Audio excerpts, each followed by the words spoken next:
those of you who know about the book Nectar of Instruction, this book is written by Rupa Goswami. Rupa Goswami, Hiren Prabhu is also joining us from Halifax. Thank you so much, Hiren Prabhu, joining all the way from Halifax. So we are going to systematically study all the books of Srila Prabhupada, and today we are studying Nectar of Instruction. So here is the book. आप भी ले लीजिए एक book. यहाँ पे जितने लोग हैं एक book ले सकते हैं.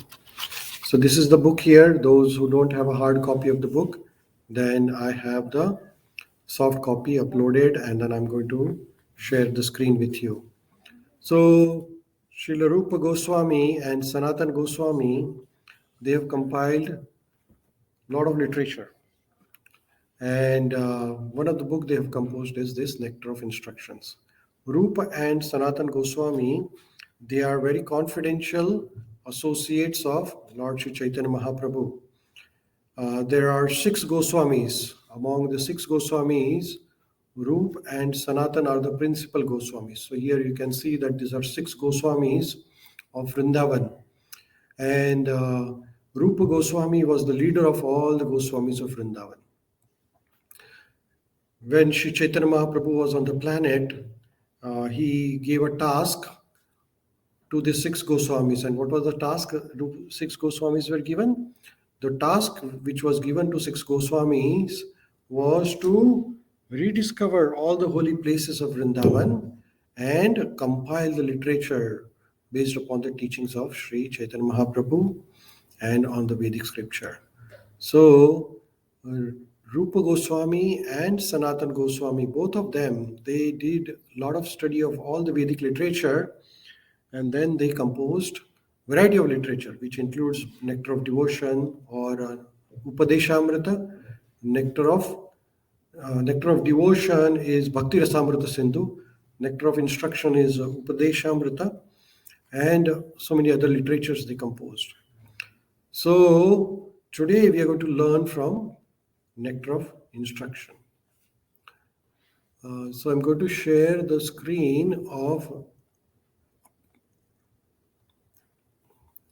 one second, I'm going to share this window which has the book here. So there is a website called vedabase.io, and on this vedabase.io there is this book, and for the benefit of all of us, I'm going to expand this book here, and this is the book here which is going to show up on your screen. So can you read? Actually, I can increase the size of the fonts also here so that everybody can read, right? So what we are going to do is we're going to learn one shloka at a time, and here is the preface of this book. Okay, so here in the preface, Srila Prabhupada is writing about this book. So Srila Prabhupada writes that Krishna Conscious movement is conducted under the supervision of Srila Rupa Goswami. So Rupa Goswami is the main leader of all the 6 Goswamis. And we are following the teachings of Rupa Goswami. Gaudiya Vaishnavas, or the Bengali Vaishnavas, are mostly followers of Sri Chaitanya Mahaprabhu, of whom 6 Goswamis of Vrindavan are the direct disciples.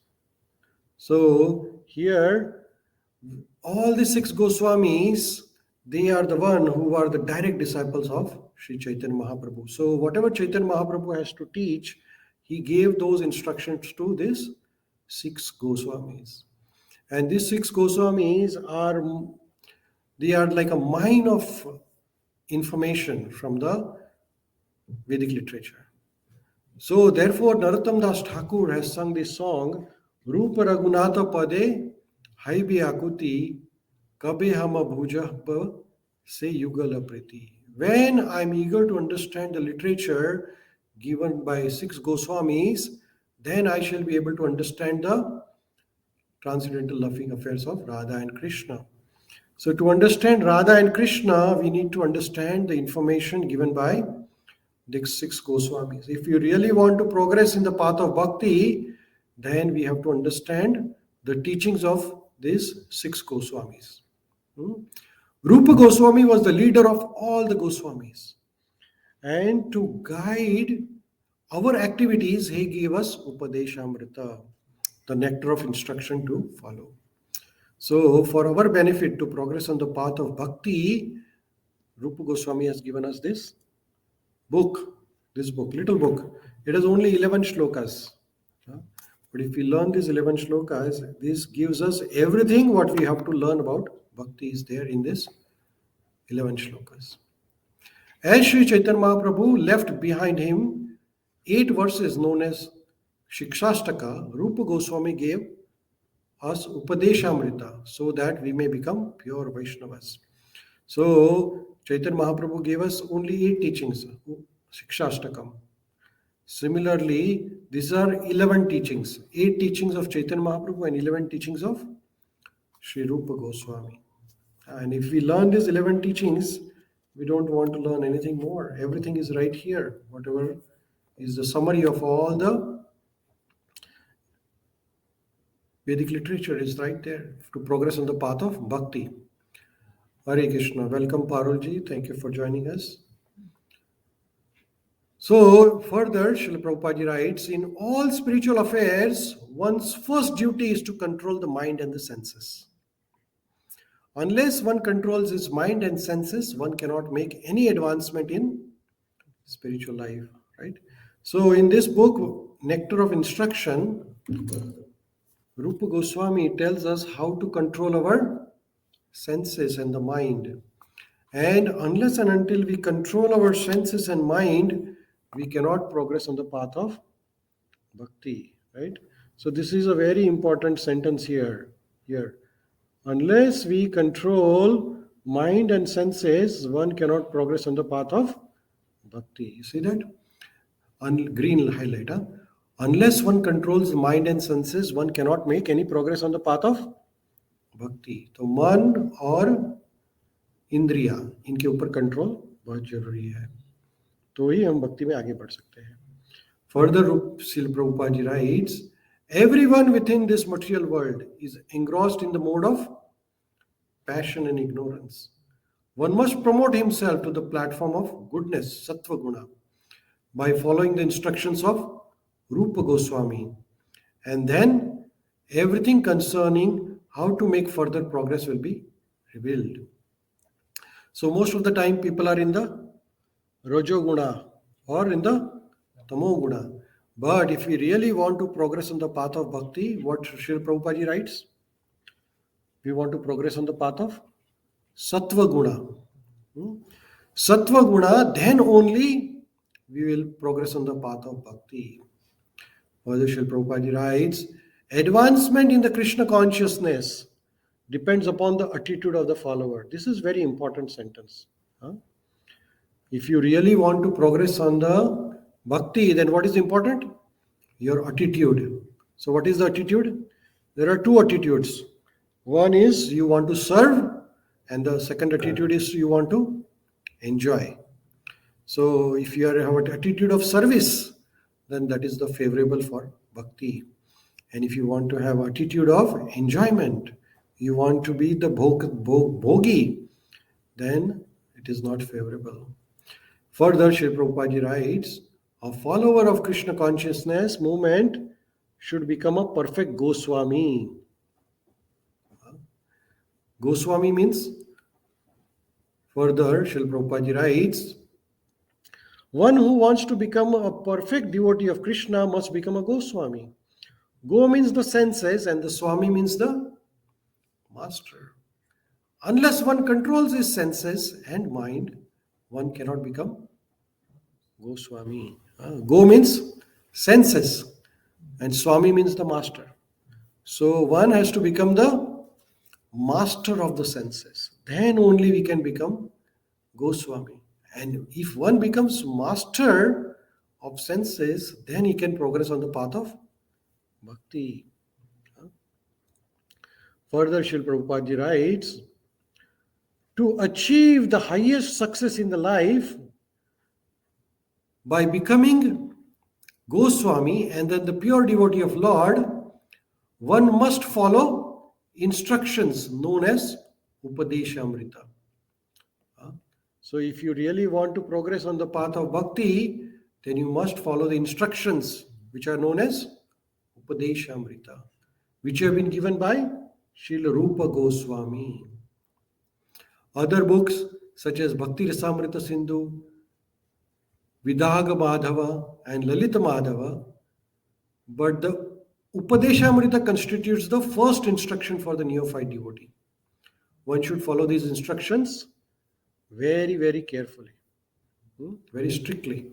So, the instructions given by Rupa Goswami, which are known as Upadeshamrita, is not only for the neophyte. Neophyte means new devotee, but this is for everyone. And what is Srila Prabhupada writes? One must follow them very strictly. If you really want to progress on the path of bhakti, then you must follow the instructions very, very strictly. So this instruction, Hare Krishna, these instructions were given by Srila Prabhupada. Hare Krishna, how are you? I'm good. How are you? Nice to see you. Where is your mummy? She went to pick up my sister from work. Okay. You're okay? Good. Thank you for coming. If you want to leave your jacket there, you can leave it. Oh. Okay. So this preface to this book was written by Srila Prabhupada in Vrindavan in 1975, 20th of September, in Krishna Balram Mandir in Ramanreti. So with that, we finish the introduction of the Nectar of Instruction. Now we'll go to the first shloka.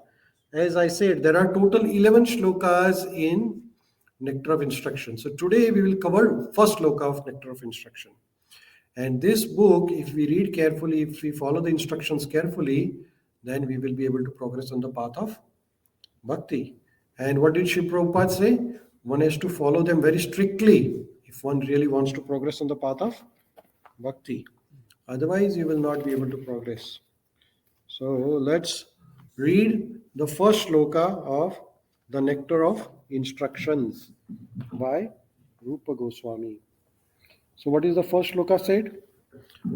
Vacho vegam, manaso krodha vegam, jiva vegam, udaraprastha vegam, etan vegan, yo vishayeta dhira, sarvam apimam, prithvim sasishyat.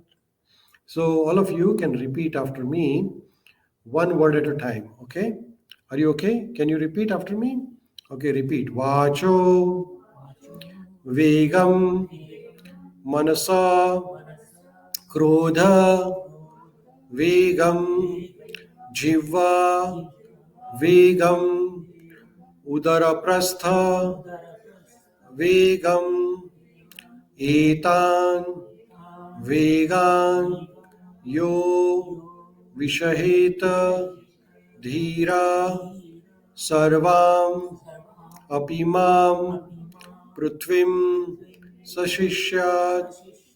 So here you can see there is one word which is repeated very commonly. Which is that word? Vegam. Correct? Right? What does the vegam means? Vegam means that desire. Vegam is the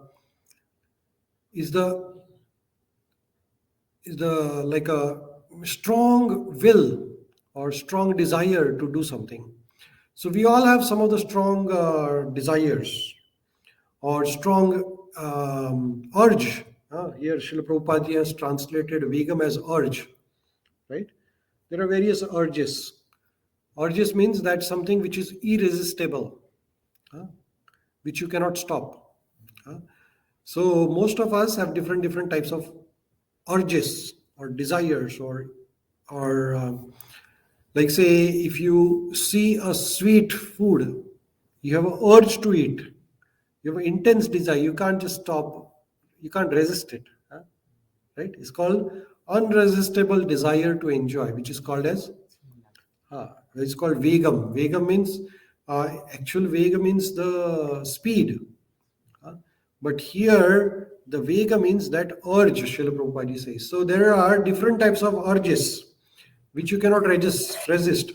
For example, if you want to pass a urine, if your bladder is full, then there is an urge to pass the urine, right? You cannot stop it, otherwise there will be a problem, right? So that is called urge. You are thirsty. If you are intensely thirsty, then there is a thirst urge. There is a vega. So you must drink the water, otherwise you will fall down, right? So, or if you are hungry, there is an urge to eat food, right? You understand the urge? That is called as vegam. Vegam means you just cannot stop it because you have to do it. Like if you haven't drank water from morning to evening, now you must drink water, otherwise you will have a problem, right? But those are required urges, compulsory urges. But there are some urges which are not required. So some of the things you can control also, or you should control also. Like say, if you have an urge to go to washroom, then you should not stop yourself. You must go to washroom, right? But there are other urges which you must restrict or stop. And what are those urges? So first urge is vacho vegam. Vacho means, Srila Prabhupada says, speech. We all like talking. But Srila Prabhupada or Rupa Goswami says that one should control talking. Don't talk unnecessarily.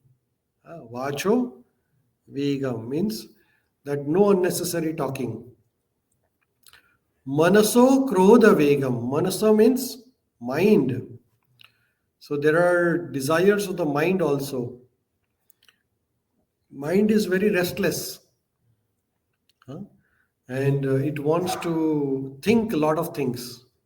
Mind is always planning how to enjoy more and more and more. Mind is always planning. So here it is said that one has to control the urge of mind also. And then what is the next one? Krodha vegam. Krodha means anger. So people become angry for no reason. So you have to be controlling the anger also. So first is saying vacho vegam. Vacho means control your speech, control your mind, control your anger. Then jiva vegam.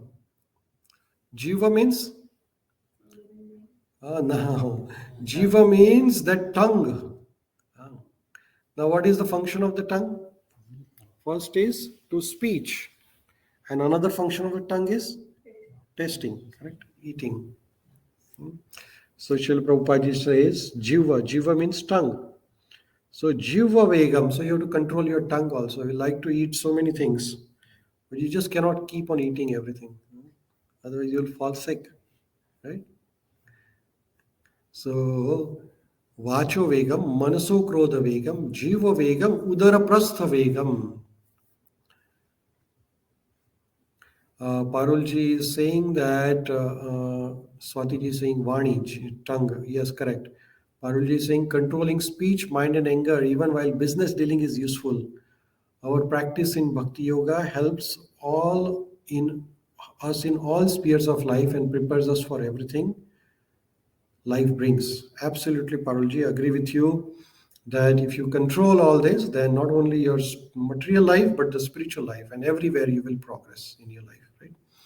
So, unnecessary talking, unnecessary thinking of the mind, entertaining the mind. Mind can be your friend, but never trust your mind. Your mind will give you so many commands, but you should not learn or accept all the commands of your mind, because mind can be mind can be your friend, but can be your enemy also, right? Krishna says in Bhagavad Gita. So, vacho vegam, manaso krodha vegam, jiva vegam, udara prastha vegam. Udara prastha vegam means controlling your belly and genitals. Etan veganyo vishayeta dhira sarvam apimam prithvi sashishyat. So further Rupa Goswami writes that one who can control all these six urges. What are the six urges? Urge of mind, urge of speech, urge of mind, urge of anger, urge of tongue, urge of belly, and urge of genitals. One who can control all these six urges, he can sarvam apimam prithvi sashishyat. So he can make disciples all over the world. Now, here is the translation. A sober person who can control the urge to speak, the mind's demand, the actions of anger, and the urges of tongue, belly, and genitals is qualified to make disciples all over the world. We don't want to make disciples all over the world, but at least we want to go closer to Krishna. So, if you really want to understand Krishna or you want to go closer to Krishna, then one has to understand and control this. So, Srila Prabhupada ji explains this very nicely. So, here is the Srimad Bhagavatam purport. Do you want to read for me loudly so that people can read, understand your. Do you want to read? Come here closer. Come closer. Come closer and have this microphone and read slowly. Okay, come here, little closer. Okay, just read that Srimad Bhagavatam. In Srimad Bhagavatam 6.1.9 means 6th canto, 6th first canto, chapter, first chapter, 9th and 10th sloka. 9th and 10th sloka. Parikshit Maharaj. Parikshit Maharaj placed a number of intelligent questions before Shukadev Goswami. Shukadev Goswami. One of these questions was, why do people undergo Atonement if they cannot control the their senses? Okay, so you can keep it with you. Okay, here, have a seat. You can have a seat here. I'm going to give you in between. So here, Parikshit Maharaj is asking a question to his guru, Shukadev Goswami. What is Parikshit Maharaj saying? Why do people undergo atonement if they cannot control the senses? For instance, a thief may know perfectly well that he may be arrested for stealing. And yet, he actually even sees a thief being arrested by the police, yet he continues to steal. So, atonement means? paying for your crimes. Like, confession.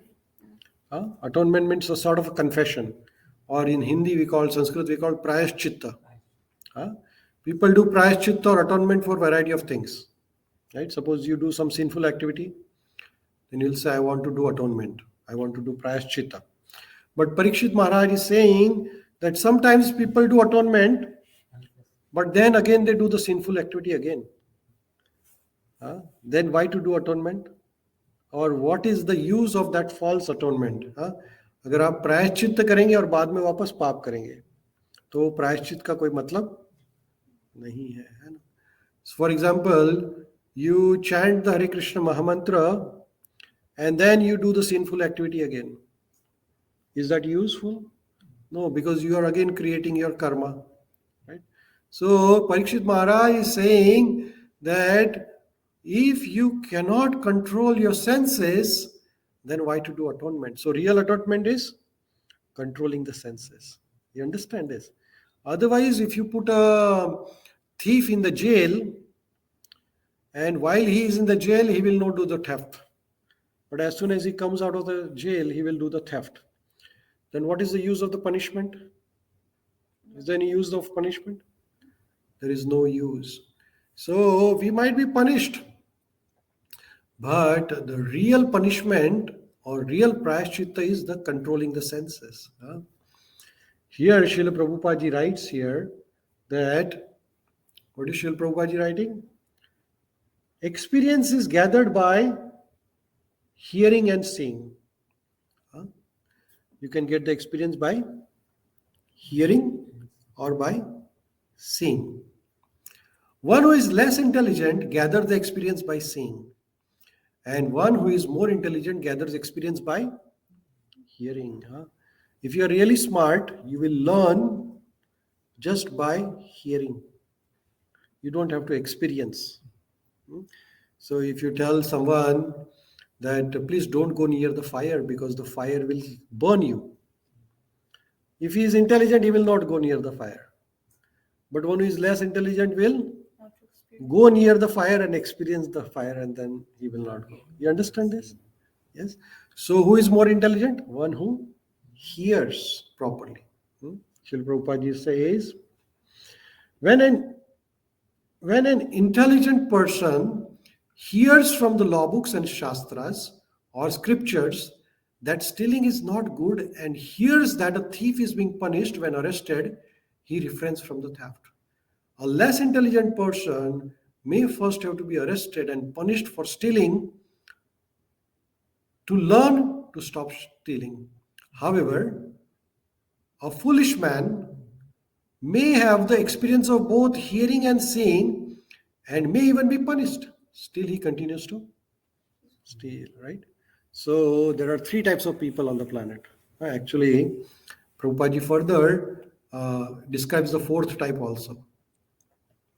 So, first one is he will just hear and learn. Second is he will learn by experience. But third one does not learn even after the experience.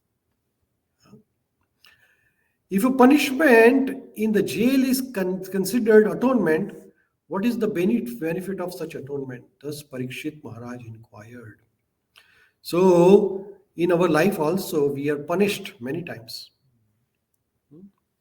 And if we don't learn from punishment, then what is the use of punishment? There's no use. Then you will be suffering more and more and more. Here, Parikshit Maharaj is he compared the atonement to an elephant's bathing. The elephant may take a very nice bath in the river, but as soon as it comes onto the bank, it throws the dirt all over the body. What then is the value of bathing?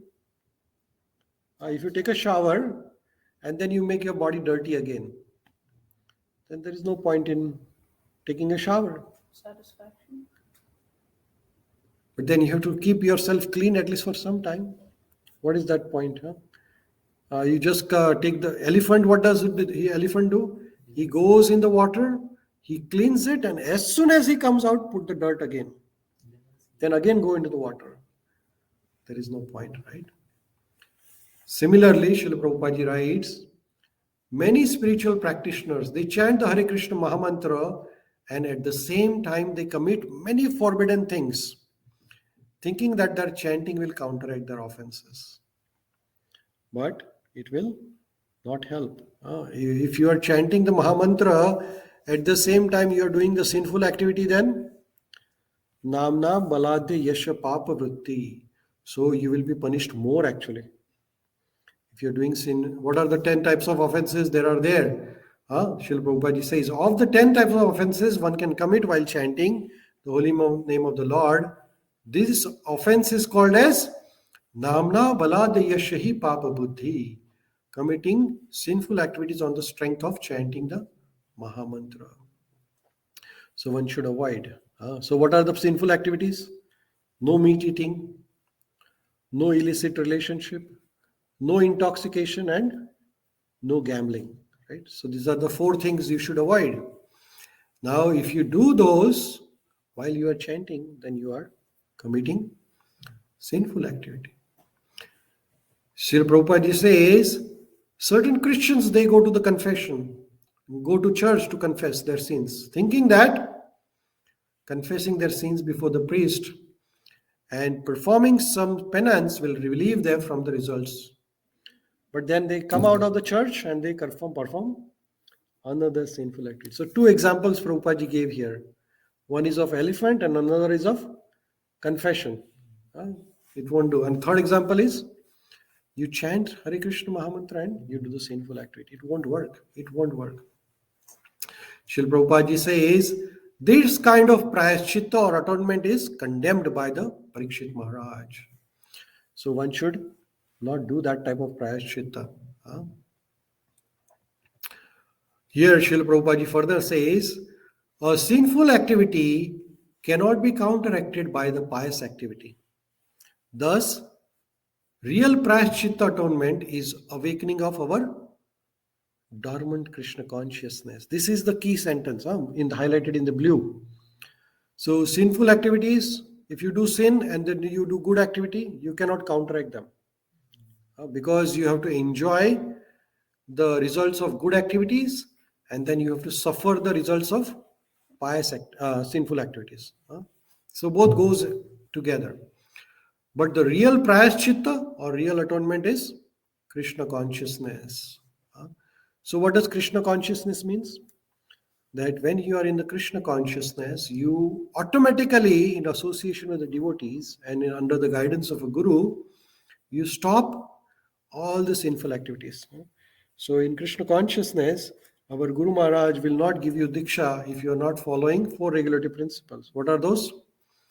No meditating, no intoxication, no gambling, and no relationship outside marriage life. So here Srila Prabhupada writes, real atonement involves coming to the real knowledge. And for this, there is a standard process. When one follows a regulated hygienic process, he will not fall sick. So this is another example Prabhupada is saying, that if you keep your hands clean, if you use sanitizers, then you will not fall sick. But if you don't keep your hands clean, then you will fall sick. Similarly, if you keep on following the regulative principles of bhakti, then you will be safe. Then you will not commit sinful activity. But as soon as you give up the principles of bhakti, then your fall down starts. Then the sinful activities starts, right? So sinful activities will be prevented as long as you follow the instructions of Guru. So here, the principles are mentioned here. Do you want to read this from such a methodical thing? Sure. Yeah, I will give you the microphone. Just a second. Okay, go ahead. Okay, read that yellow highlighted. Such a methodical life is described as Tapasya. tapasya. Tapasya means that to live the life according to regulative principles. Okay, go ahead. One can be gradually elevated to the standard of real knowledge or Krishna consciousness by practicing Austerity and celibacy, brahmacharya, by controlling the mind, by controlling the senses, by giving up one's position in charity, and by being avowedly truthful, by keeping clean and practicing yogasanas. So here, lot of things Prabhupada mentioned. Let's understand them one by one. So, if you want to practice Krishna consciousness or bhakti properly, then you have to do tapasya. Without tapasya, there is no life. If you say that I want to be a devotee as well and I want to enjoy or bhoga, that doesn't go. You have to have tapasya. Tapasya means sacrifice. You have to do some sacrifices also. So what is the first sacrifice? So here is mentioned practicing austerity and celibacy, brahmacharya. When one is in the brahmacharya ashram, when the young devotee, before the marriage, you have to maintain celibacy. Then by controlling the mind. Controlling the mind means that one should not think anything bad about others. One should be very much controlled in the mind.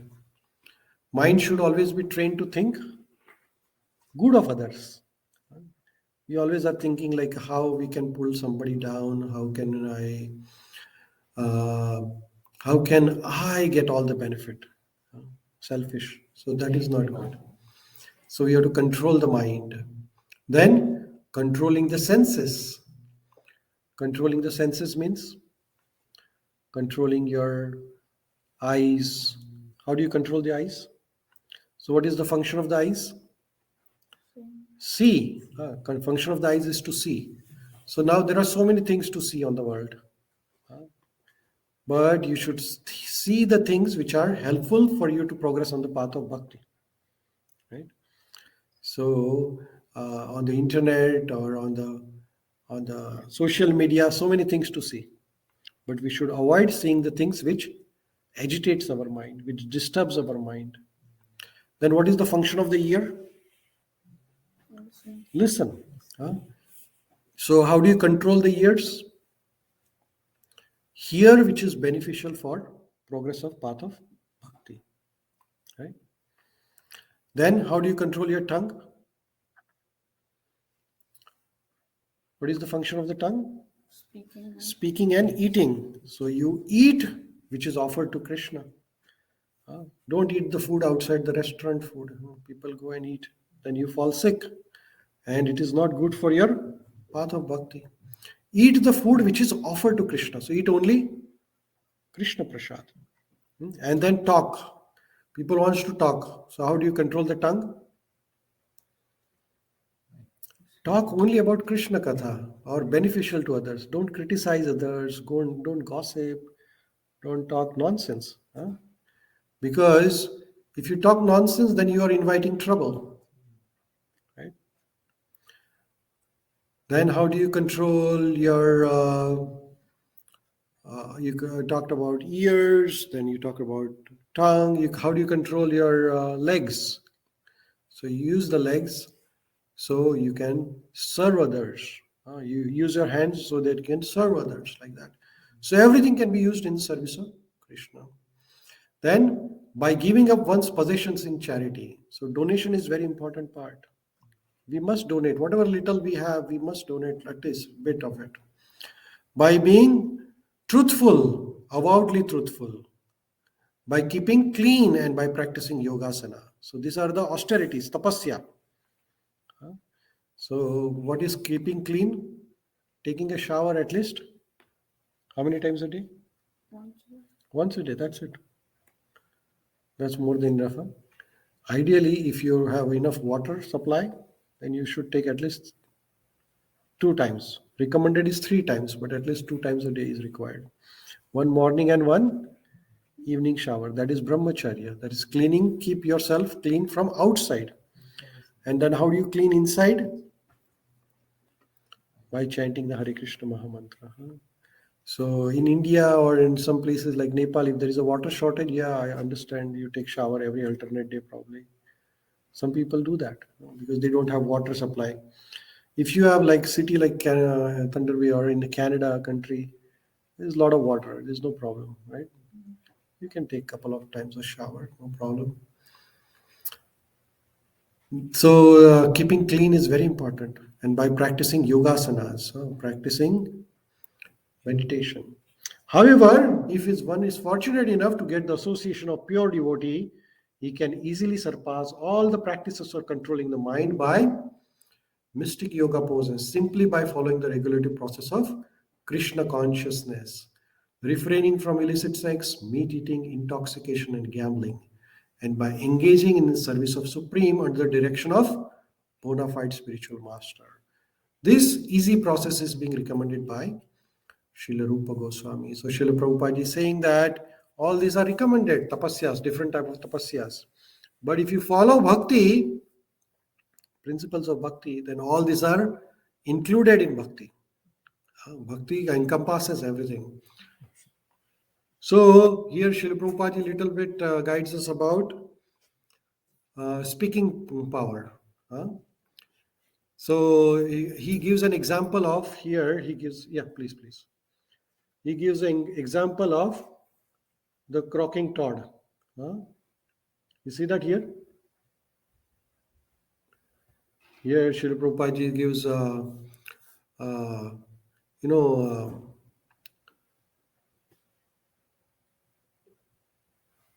what is that? Frog.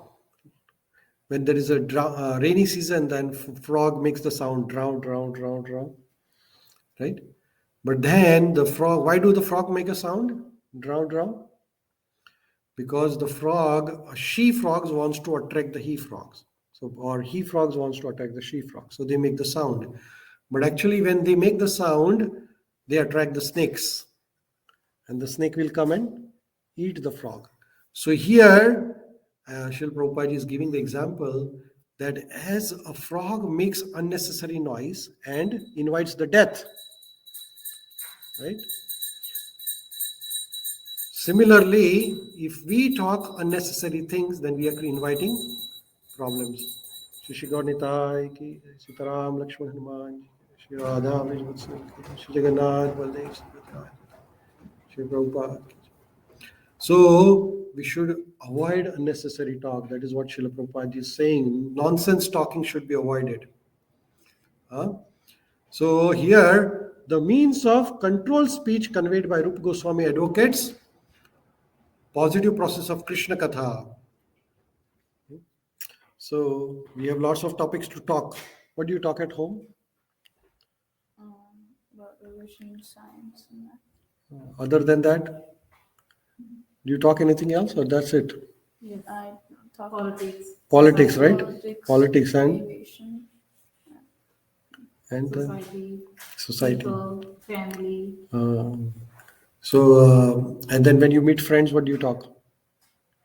Family things. Like movies. Movies, And games. And then you argue with each other. This movie is better than that, and that movie is better. And then your friends criticizes you, and then Also, like things going around in the world. you fight each with each other, friends, while arguing. Argue not. Yeah, no. So unnecessary arguments invites a problem in the family life also. When there is a fighting between the two people because they talk unnecessarily, is that right or wrong? Fight happens between the friends because of some topic. There's some talk which they don't like. A couple of my friends, they are good friends, and one day somebody said something to other, and they stopped talking to each other, and their friendship is lost for ever. So unnecessary talking should be avoided. If you want to talk, then talk Krishna Katha. So here Rupa Goswami is saying that engaging the speaking process in glorifying the Supreme Lord Krishna. That is very important. And then, how do you control the mind? Manavegam, fixing the mind on the lotus feet of Krishna. This is very important. Engage your mind, always thinking about Krishna Katha. How can I spread Krishna's pastimes? How can I give information about Krishna? How can I spread the message of Krishna? Your mind should be always trained. If Krishna is present in the mind, there is no possibility of one's mind being engaged by Maya's influence. So there are two things. Either you serve Krishna or you serve Maya. Maya means the illusion. There are so many illusions on the world. One which is not true is called as illusion. So if you go in the desert, there is a mirage which looks like a water, but there is no water. So people are trying to find happiness from the outside, but then people don't find the happiness. So that's why they fall into drugs or addictions or different types of things because they cannot find the happiness from inside. But if you start finding happiness in Krishna Katha, Krishna service, then you don't need anything else. So whether somebody comes or not, you read Krishna Katha and you enjoy Krishna Katha. Similarly, anger has to be controlled. Srila Prabhupada says we cannot control the anger altogether, but we simply become angry with those who blaspheme Lord or the devotees of Lord. And here in this paragraph, Srila Prabhupada gives example of Hanumanji. You know Hanuman? Yeah? What did Hanumanji do? He carried a mountain. And then when he was angry, what did he do? I'm not sure. He burned whole Lanka. Right? You know Lanka? Sri Lanka? So when Ravan was there, he was abusing Hanumanji. But Hanumanji says, it doesn't matter to me. But when Ravan started saying bad words to Lord Ramachandra ji, then Hanumanji became very angry. And then with that anger, he burned entire Lanka of Ravan. So, Srila Prabhupada says that one should be humble, like a blade of grass. If one is criticized by somebody else, if somebody criticizes you, don't worry about it. But if somebody criticizes Krishna, then you should give him a fit reply. Right? So that is what Srila Prabhupada is saying. Then urges of tongue. So tongue always wants to eat a lot of delicious things, but then you tell your tongue, okay, you cannot eat always these things. Huh? You have to control your tongue, right? Otherwise, you will be sick one day. Right? So some people wants to eat restaurant food. They like the outside food. We all like, right? Like pizza, pasta, and all from outside also. But one thing is very expensive. You lose a lot of money if you eat outside food. And second, it is not healthy also. How they prepare, you don't know. So urges of tongue has to be controlled. So what is the, how do you control the tongue? Always eat Krishna Prasad. Never eat anything else other than which is not offered to Krishna. So when you go to restaurant, then you can say that, okay, I'm not going to eat this because this is not offered to Krishna. So with that, we are finishing this first sloka of Nectar of Instruction. And what I have done is I have exercise for all of you. So there are some points which we have talked, and then you're going to fill in this blank. Okay? Are you all ready? You're going to fill in the blank. Our friends who are joining us online, let me introduce them to you. Okay, here, let me talk to our friends who are joining us. We have Hiren Bhai from Halifax, Neeraj Prabhu from Halifax, Swati ji from Halifax, Parul ji from Toronto, and we have Pratik and his family here, and our temple devotees are here. So we have some questions for you. Are you ready? Okay, we talked about this, so you're going to fill in the blank. Okay, what is this? Advancement in Krishna consciousness depends on, and then fill in the blank. What do you fill in the blank? We talked about this. Advancement in Krishna consciousness depends on? Controlling of the force. Okay, controlling the senses. Okay. Our friends online, you can type fill in the blank. Controlling mind and senses. Herein by saying, Swatiji is saying controlling the mind. Okay. So, controlling speech, anger, and mind. Okay, very good. Okay, I will fill in the blank. And then what you're going to do is, I request you that read the preface and the first sloka when you go home. Okay, that is the book. But then you can find this book online also. Go to vedabase.io. And which is the book? Nectar of Instructions. Okay, this is the book. So advancement in Krishna consciousness depends upon the, I'll fill in the blank for you, the attitude of the follower. Attitude is very important. Attitude of gratitude. In your life, everything is decided by your attitude. You understand this attitude? Somebody who is very successful and is very humble, then he is most respected. But the same successful person, if the attitude is arrogance, then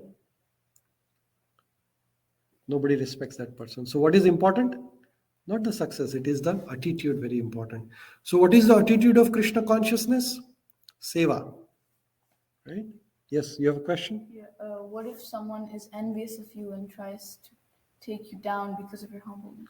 So no, that is not. So people are. So that is not enviousness. Or your question is that if you're humble and then people criticize you, right? No, they tried Put you down. Put you down. Yeah. So that is they are taking disadvantage of your situation, right?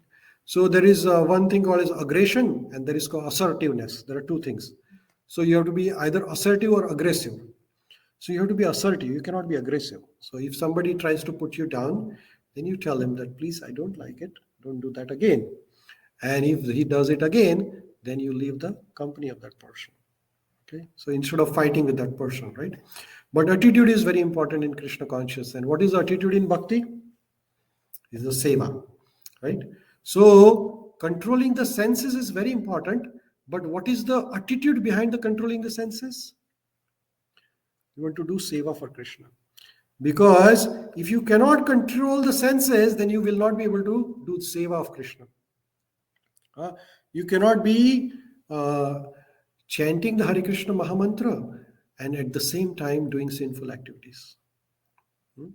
So attitude is, I want to do seva. And to do that seva, what are the steps required? Controlling the senses. Right? So attitude is the ultimate thing, topmost. Right? So everything in life depends upon your attitude. What is your attitude to greet people? What is your attitude to do bhakti? What is your attitude to go to work? Why do you go to work? There is to be attitude for it. Huh? So let's do. One who wants to become a perfect devotee of Lord must become a Goswami. Go means senses and the Swami means the master, right? So unless one controls the senses, one cannot become Goswami. So ultimate thing is one has to become Goswami. Okay, let's see. Um, Atonement. Okay, here is the fill in the blank.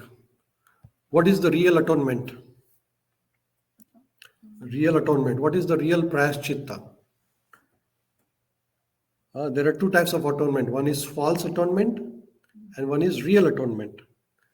Parulji's typing is correct. Real atonement is awakening.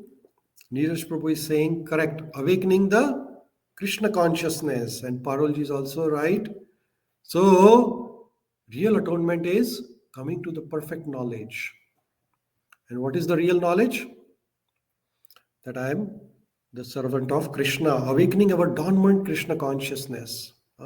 So awakening our dormant Krishna consciousness is that I am servant of Krishna. I want to control my senses for service of Krishna. My life is for the service of Krishna. Then you don't have to artificially control the senses. Because now your ultimate aim is to serve Krishna. So for that, whatever is required, I will do. Right? So what is required to serve Krishna? So to control, to serve Krishna, if I want to avoid eating food outside, I will avoid it. If Krishna says that eat only Krishna Prasad, then I will eat only Krishna Prasad. Whatever your Guru says, you will do because that is required for service of Krishna. So that is real atonement, right? So let's do the next one. What are the 6 types of urges? Okay, who will say? 6 type of urges. All our friends who are online, can you tell us 6 type of urges? The urges of eyes. Urges of vacho vegam, manso krodha vegam, jiva vegam, udar prastha vegam. So these are the 6 urges. So can you say first one? Mouth. Speech. Speech. Urge to speak. Yeah. Then second urge to urge of mind, thinking. Then third urge, krodha. Krodha means anger. Emotions. Vacho vegam, manaso krodha vegam. Then jiva vegam. Jiva means eating, urge to eat. Udara prastha vegam. Hiren Prabhu is writing desire, speech, mind, anger, tongue, belly, genitals. Right? Very nice. So this is very good. Thank you, Hiren Prabhu. Thank you so much. So here is the 6 urges. Urge to speak. Everybody wants to speak. Nobody wants to listen, right? But then we have to listen before we speak, right? So urge to speak. Then controlling the urge of mind.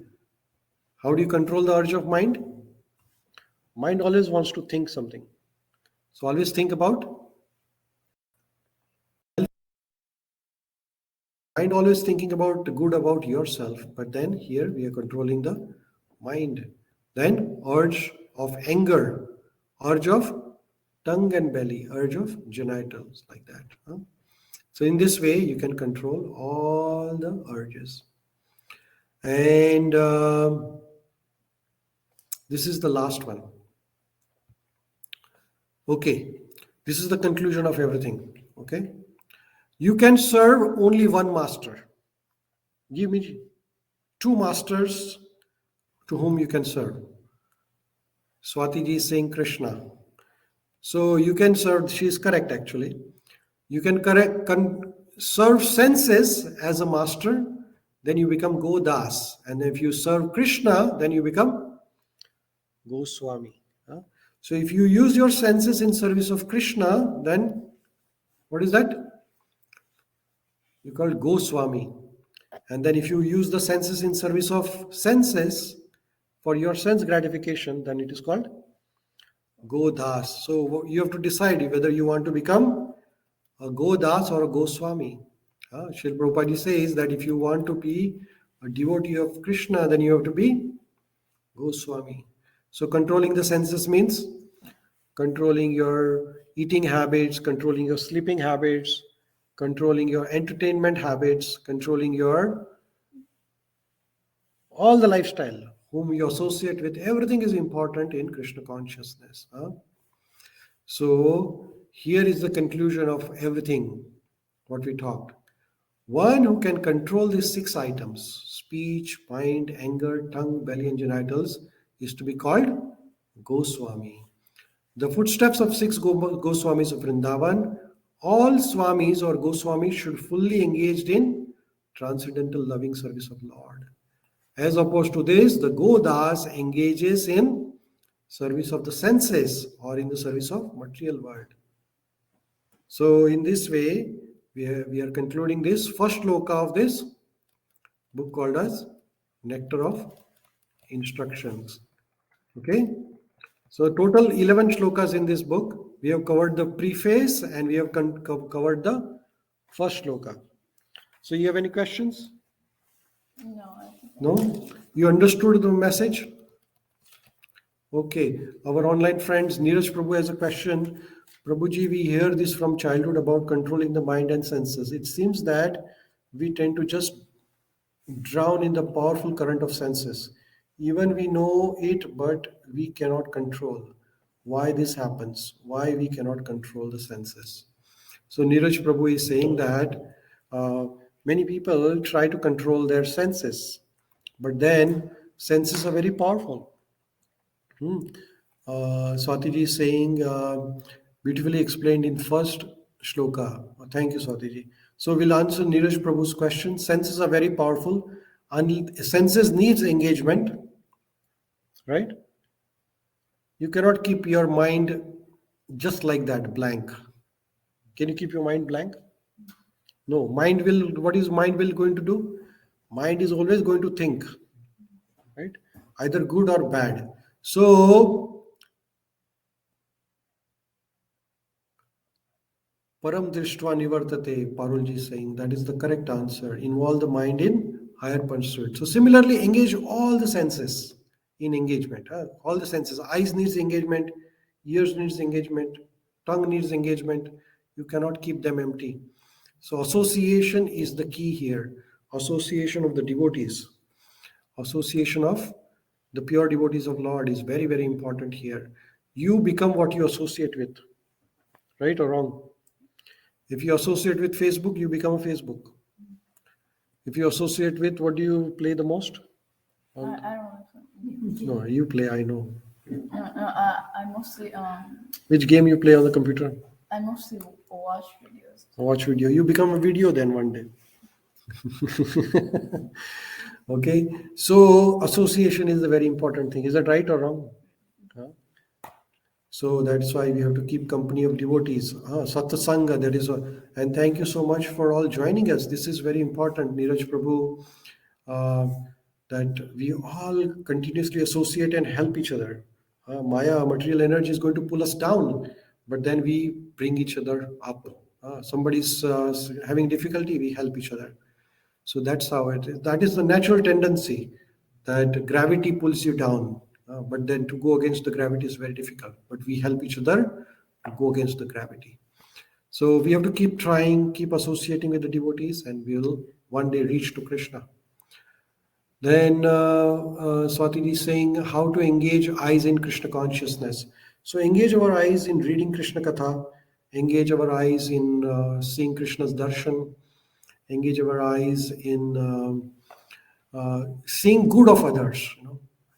Be happy by seeing good of others. If somebody is happy, we become more happy. So that is how we can engage our eyes. And Hiren Prabhu is saying, Prabhuji, in the first sloka only, there was so much to learn and understand. Thank you, Hiren Prabhu. Yes, this 11 shlokas are really key verses. If we learn these 11 shlokas, Hiren Prabhu, then we can learn a lot of things about bhakti. Neeraj Prabhu is saying, please provide some practical activity. at least one which we should start incorporating. Yes, that is a very good idea.